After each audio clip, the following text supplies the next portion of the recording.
tindahan ka bang maliit? Isa ka rin ba sa nangangarap na magkaroon ng kaunting ipon kahit pa barya-barya? So eto na ang konting tips ni Ate Tintin. Syempre pa, ituturo ko sa iyo kung paano ang style ko sa pag-iipon kahit na pa konti-konti sisi. Pero bago ako mag-umpisa, pindutin mo na ang subscribe button na yan at tara na, magmaritisan na tayo.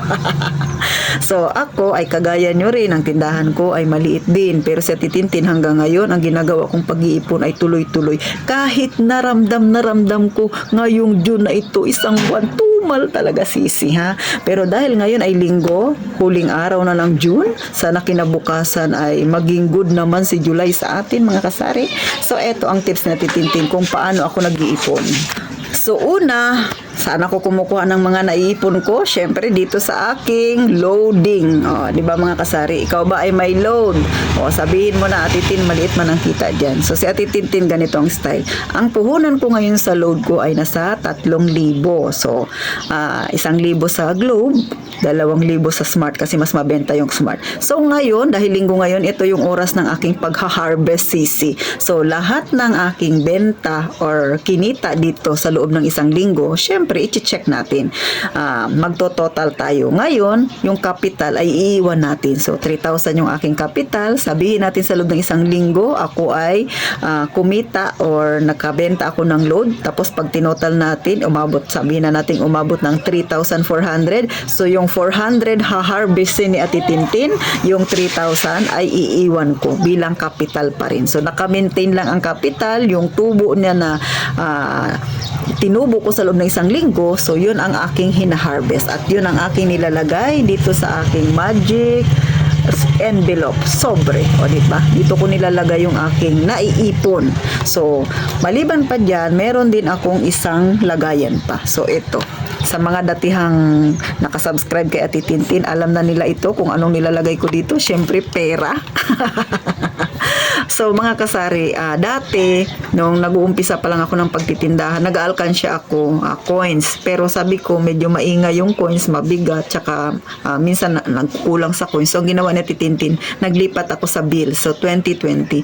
Pero naisip ko na medyo maliit ang 2020, kada araw-araw. So umabot man ako sa quota o hindi, malaki man o maliit yung aking benta, naghuhulog ako. Ngayon ang pinakamababa kong nilalagay dito araw-araw ay 50. Pagka medyo maganda ang aking kita, naglalagay ako ng 100 or mahigit pa. Pero syempre, depende sa kita ko. So, dating ng isang linggo, simula Lunes hanggang Sabado, naghuhulog ako dito. Pagdating ng linggo, syempre, kinukulikta ko. So, pagka yung naihulog ko dito ay umabot ng 500, sabihin natin, ang naipon ko ay 600. So, 500 kukunin ko, yung 100 iiwan ko. So, kagaya nito, so nakakolekta na ako ng 500 dito. So, may natira-tira pa yan. So, hindi ko yan siya kinukuha. Basta buong 500 ang kinukuha ko o kaya 1,000. So, 500 and 1,000 lang mga kasaring kinukuha ko. Pero ito ay hinaharvestan ko kada linggo. So, kung makikita mo, wala na siya masyadong laman mga kasari. So, ganun lang si Ate Tintin. Minsan, 50 or 70 ang hinuhulog ko. Basta bills, hindi ako naglalagay ng barya. So, ganyan lang mag-ipon ng Ate Tintin ninyo sa aking maliit na tindahan. Kaya, sisi, wala kang magiging rason bakit hindi ka nakakaipon sa iyong tindahan, ha? Kasi nga, pwede mo namang gawin yan. Kung hindi mo kaya ang 50-50, mag-umpisa ka sa palima-lima. Kasi si Ate Tintin, pinagdaanan ko din yan.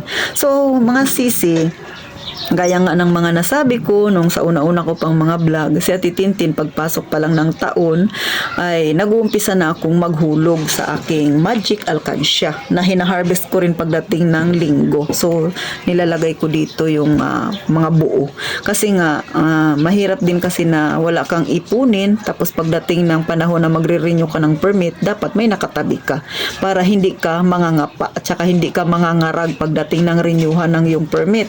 So kaya ako, ganun yung ginagawa ko. Simula pa lang ng pagpasok ng taon, nag-uumpisa na akong mag-ipon ng pang-renew ko ng permit. Naghuhulog ako kahit pa 20-20 or pa 50-50.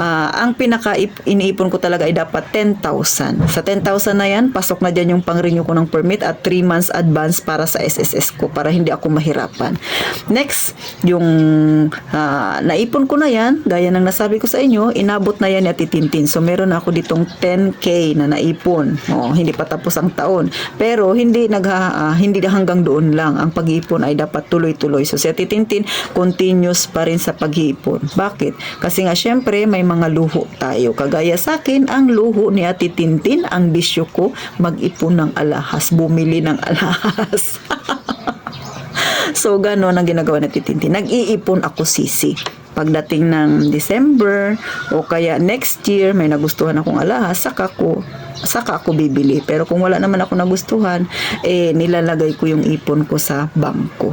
Passbook ang ginagamit ko, hindi online. Kasi nga, ewan ko ba, basta iba yung pakiramdam ko. Mas gusto ko yung passbook, mga kasari. So, ganun. Maliban pa dyan, yung pinag-iipunan ni Ate Tintin is yung isang sinalihan ko na utangan, yung Life Bank. So, nangungutang ako doon.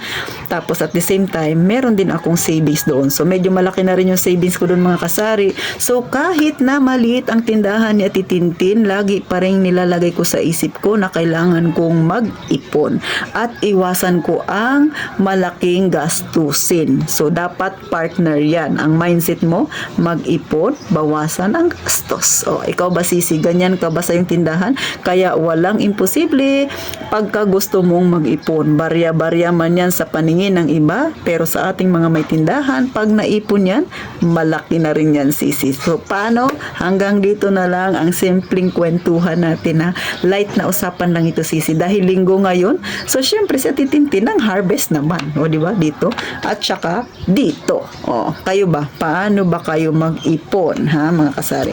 Pero take note lang, mga kasari, yung mga naha-harvest ko dito, may time na kunwari, meron talaga akong kailangang bilhin sa aking tindahan. So, yung aking pera nakaipon lang, may hawak din ako. So, minsan, dinadagdag ko siyang kapital. Pagka yung kapital na yun, tumubo na siya, kukunin ko ulit yung kapital at yung naging tubo nun, nakakadagdag pa rin siya sa tindahan. O, diba? So, wala akong utang sa ibang tao. Kasi yung kapital mismo ay nanggaling din sa naging tubo ng aking tindahan o kaya ng aking mga sidekick na sideline. So, paano, sisi? Natuwa-tuwa ka ba? Nagka-idea ka ba kung paano mang-harvest Ate Tintin para gawing ipon? Dito ka lang kay Ate Tintin, magmaritesan tayo. At sana ay huwag mong kalimutan mag-subscribe. At sana ay sa susunod magkita tayong muli. At syempre pa, gaya ng palagi kong sinasabi, mag-iingat tayong palagi, mga kasari.